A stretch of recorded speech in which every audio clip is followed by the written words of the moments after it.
Gog e Magog. Deixo-vos a paz, a minha paz vos dou, não vô-la dou como o mundo a dá. Não se turbe o vosso coração, nem se atemorize. João capítulo 14 versículo 27. Em 7 de outubro de 2023, mais uma peça do quebra-cabeça apocalíptico foi posicionada. O ataque perpetrado pelo grupo terrorista Hamas contra cidadãos civis a partir da fronteira com a faixa de Gaza causou mortes e resultou no sequestro de tantas outras vítimas inocentes. Tais fatos, apesar de profundamente tristes e lamentáveis, não podem mais ser encarados como novidades. Os conflitos entre israelenses e fundamentalistas têm deixado rastros de sangue e morte. Infelizmente, há algo que, ainda que não seja tão terrível quanto aqueles conflitos, tem causado profundos danos à percepção e compreensão da realidade: a desinformação, aparentemente proposital, que tem sido promovida por meios de comunicação, governos e entidades não governamentais. Os consumidores daquela desinformação são as pessoas comuns, vulgarmente representadas em seu conjunto como opinião pública. Em nossas pesquisas, encontramos dificuldades para encontrar referências ao 7 de outubro quando partimos das notícias mais recentes sobre o conflito. Apenas quando pesquisamos notícias referentes diretamente àquela data é que encontramos as reportagens. Assim, percebemos que para o leitor comum e desavisado, a imagem que facilmente se delineia é a de que Israel tem atacado indiscriminadamente e injustificadamente a população palestina. Infelizmente, a campanha difamatória contra Israel não tem respeitado a história nem a memória dos fatos, alguns bem recentes. As tentativas por parte de Israel para chegar a um acordo com os grupos que supostamente defendem os interesses do sofrido povo palestino são antigas. Muitas vezes as mesas de negociação foram campos de batalha, ao menos uma vez foi abandonada, mas não por Israel. Muitos governantes buscaram intermediar acordos sem obter sucessos duradouros. No entanto, a imagem que persiste é a de um Estado tirânico que não respeita mulheres, crianças, idosos, hospitais, escolas, civis, um Estado que é acusado de praticar genocídio contra um povo. O Estado é o de Israel, o povo é o palestino. Não resta dúvida de que é necessário resgatar a verdade e apresentar uma linha do tempo que traga luz aos fatos, dando condições de demonstrar que Israel tem buscado a paz, mas vem sendo tolhido repetidamente. Após o fim da Primeira Guerra Mundial, representantes sionistas e árabes palestinos participaram da Conferência de Paz de Paris para discutir o futuro do mandato britânico na Palestina. No entanto, as divergências sobre o estabelecimento de um Estado judeu na região resultaram em falta de acordo. Em 1947, a Assembleia Geral das Nações Unidas aprovou a Resolução 181, que propôs a partilha da Palestina em dois estados independentes, um Estado judaico e um Estado árabe. Os líderes judeus aceitaram o plano de partilha, mas os líderes árabes rejeitaram-no, argumentando que era injusto para os palestinos e violava seus direitos. Isso resultou em conflitos armados, incluindo uma guerra civil na Palestina e, posteriormente, na Guerra Árabe-Israelense de 1948, que teve início logo após a declaração de independência de Israel em 14 de maio de 1948. O Plano Rogers, proposto pelo secretário de Estado dos Estados Unidos, William P. Rogers, em 1970, incluía disposições relacionadas aos palestinos e à questão dos territórios ocupados. O plano buscava estabelecer um acordo de paz abrangente entre Israel e os países árabes, que incluiria uma solução para o conflito israelense-palestino. Embora o Plano Rogers tenha se concentrado principalmente em facilitar um acordo entre Israel e os países árabes, ele reconheceu a importância de resolver a questão palestina como parte integrante de uma solução abrangente para o conflito no Oriente Médio. No entanto, o plano não teve sucesso em produzir um acordo duradouro entre as partes envolvidas. Os acordos de Camp David foram negociados durante uma cúpula histórica realizada em Camp David, Maryland, Estados Unidos, em setembro de 1978. A cúpula foi mediada pelo presidente dos Estados Unidos, Jimmy Carter, e envolveu o presidente egípcio Anwar Sadat e o primeiro-ministro israelense Menachem Begin. Os acordos de Camp David estabeleceram os princípios básicos para uma resolução pacífica do conflito israelense-palestino e do conflito israelense-egípcio. Eles incluíram um compromisso para negociar uma solução autônoma para os palestinos e o retorno do Sinai ao controle egípcio. Embora os acordos de Camp David tenham estabelecido uma base para a paz, eles não resultaram em um acordo abrangente sobre os territórios palestinos ou sobre o status final de Jerusalém. Os acordos de Oslo, assinados em 1993 entre Israel e a Organização para a Libertação da Palestina, OLP, liderados respectivamente pelo então primeiro-ministro israelense Yitzhak Rabin e Yasser Arafat, representaram um avanço significativo.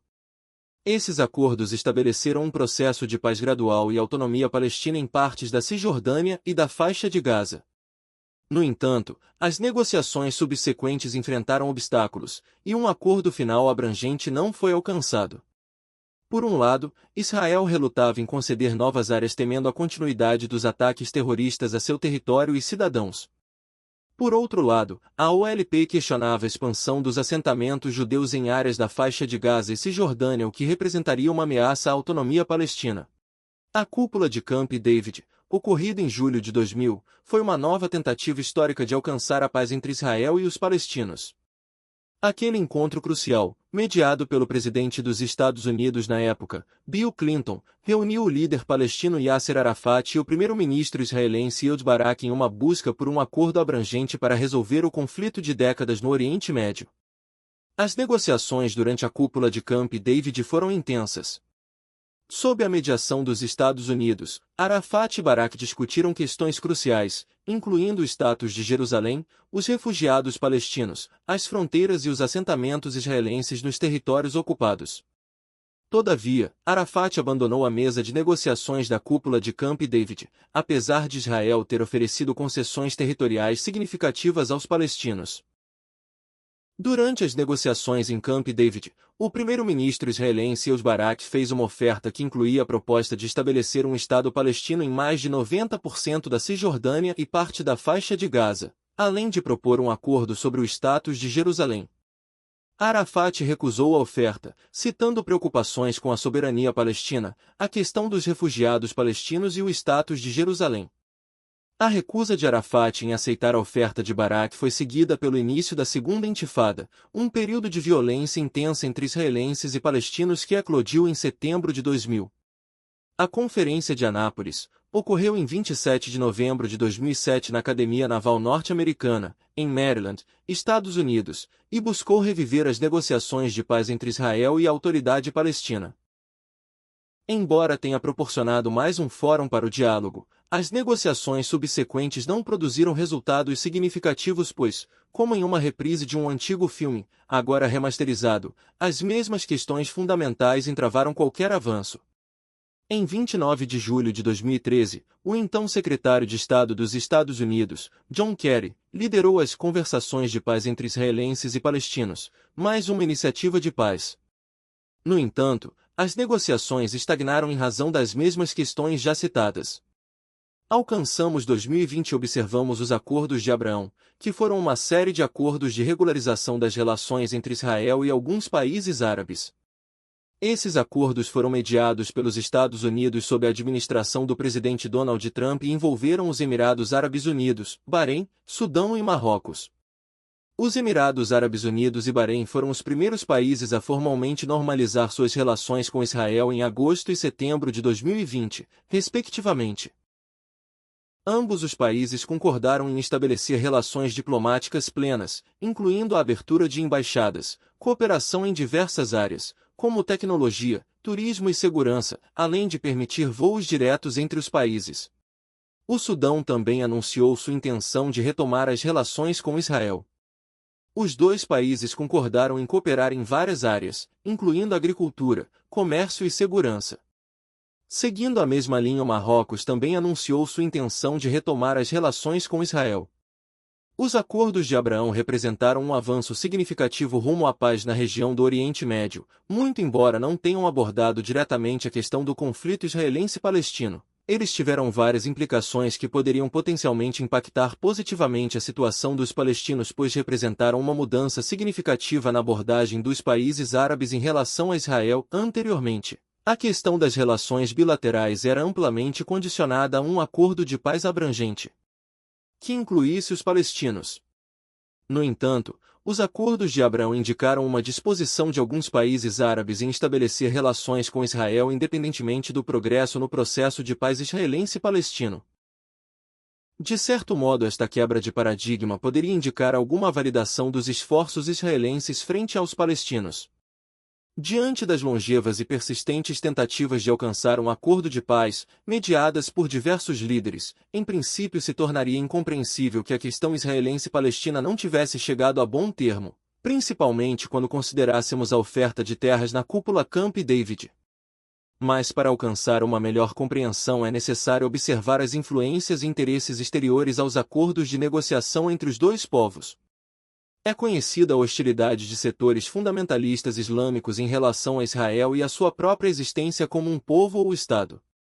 O Ayatollah Khomeini, que esteve à frente do Irã entre 1979 e 1989, declarou certa vez que Israel era inimigo do Islã e comumente costumava chamar Israel de pequeno Satã.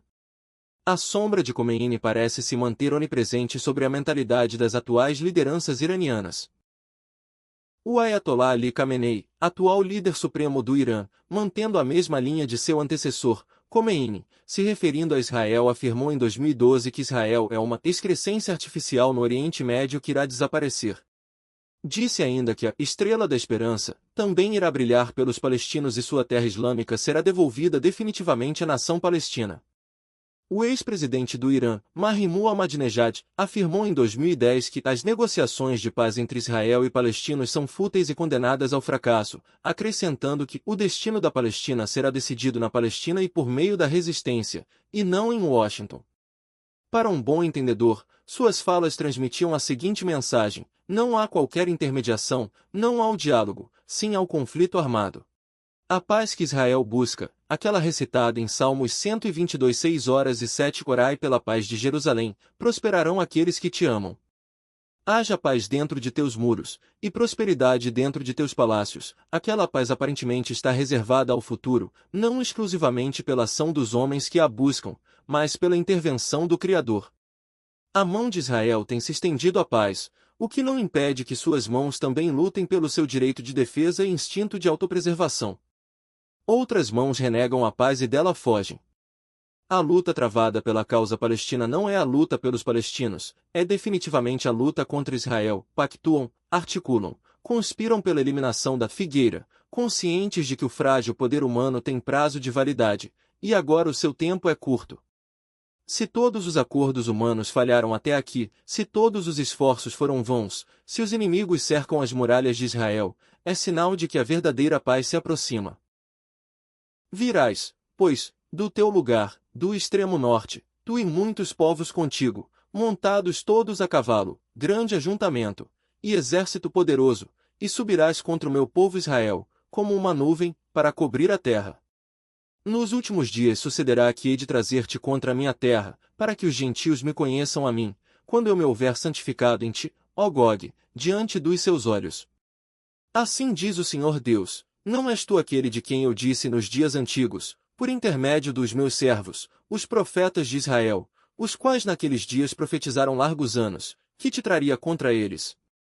Sucederá, porém, naquele dia, no dia em que vier Gog contra a terra de Israel, diz o Senhor Deus, que a minha indignação subirá à minha face. Porque disse no meu zelo, no fogo do meu furor, que, certamente, naquele dia haverá grande tremor sobre a terra de Israel. Ezequiel capítulo 38 versículos de 15 a 19. Que venha a paz. Shalom. Texto do autor Maurício Mota, publicado na revista Conhecimento e Cidadania, edição de março de 2024. Inscreva-se no canal. Curta, comente e compartilhe. Obrigado por assistir.